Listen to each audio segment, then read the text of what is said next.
इचलकरंजी येथील जवाहरनगर परिसरात घरगुती वादातून ठार मारण्याची धमकी देत गंभीर मारहाण व शिवीगाळ केल्याच्या आरोपातून 8 जणांची मे जिल्हा व सत्र न्यायालय इचलकरंजी यांनी सबळ पुराव्याअभावी निर्दोष मुक्तता केली आहे।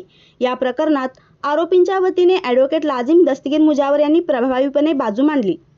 जवाहरनगर इचलकरंजी येथे राहुल साळुंखे यांच्यासह अन्य 7 जणांनी पीडित व्यक्तीस ठार मारण्याची धमकी देत मारहाण व शिवीगाळ केल्याची फिर्याद शिवाजीनगर पोलीस ठाण्यात दाखल झाली होती।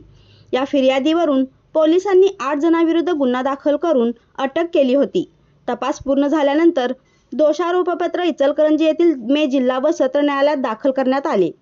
न्यायालयाच्या खटल्याच्या सुनावणी दरम्यान फिर्यादी व इतर साक्षीदारांच्या साक्षी नोंदवण्यात आल्या, मात्र साक्षीदारांच्या जबाबामध्ये विसंगती आढळून आली। तसेच आरोपी विरुद्धचे आरोप व फिर्याद संशयाच्या पलीकडे सिद्ध होऊ शकली नाही। या सर्व बाबी न्यायालयाच्या निदर्शनास आणून देत आरोपींच्या वतीने ॲडव्होकेट लाजिम दस्तगीर मुजावर यांनी सखोल व ठोस युक्तिवाद केला। कोर्टासमोरील उपलब्ध पुरावे, खटल्यातील संदिग्धता व ठोस पुराव्यांचा अभाव लक्षात घेता न्यायालयाने 8ही आरोपींची सबळ पुराव्याअभावी निर्दोष मुक्तता केली।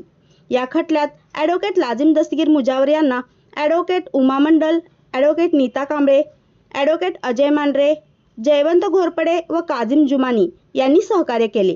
MS-51 न्यूज करिता मुबारक शेख।